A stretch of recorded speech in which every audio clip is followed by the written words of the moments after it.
4 नवंबर को छत्तीसगढ़ के खरसिया की जनसभा में राहुल गांधी ने बीजेपी पर जमकर निशाना साधा और बीजेपी को आदिवासी विरोधी बताया। वहीं राहुल ने एक बार फिर कास्ट सेंसेक्स की भी मांग की। राहुल गांधी ने कहा कि अगर भारत में सिर्फ गरीबी ही जाती है तो पीएम मोदी खुद को एक बार ओबीसी क्यों नहीं कहते। वहीं जातिगत जनगणना के मुद्दे पर बीजेपी दबाव में नजर आ रही है। क्या है पूरी खबर, देखते हैं इस रिपोर्ट में।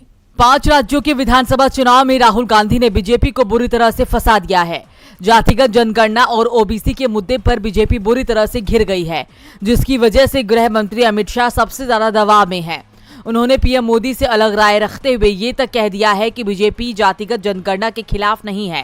केंद्रीय गृह मंत्री अमित शाह ने जातिगत आरक्षण के मामले में रायपुर में मीडिया से बात करते हुए कहा कि बीजेपी कभी भी जाति आधारित जनगणना के विचार का विरोध नहीं किया, लेकिन उनकी पार्टी इस मुद्दे पर वोट की राजनीति नहीं करती है। यानी बीजेपी के चाणक्य भी मान चुके हैं कि उन्हें जातिगत जनगणना के मुद्दे पर राहुल की बात माननी होगी।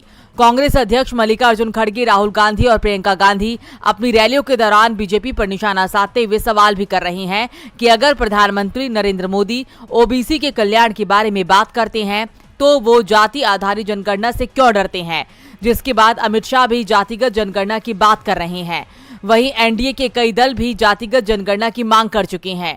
राहुल गांधी चुनाव प्रचार के दौरान हर जगह कह रही है कि हमारी सरकार आने के बाद हम जातिगत जनगणना करवाएंगे। इसी कड़ी में कर्नाटक में जहां कांग्रेस की सरकार है, वहां के सीएम सिद्धारमैया ने कहा था कि उनकी सरकार इस साल नवंबर या दिसंबर में जातिगत जनगणना रिपोर्ट को मंजूरी देगी।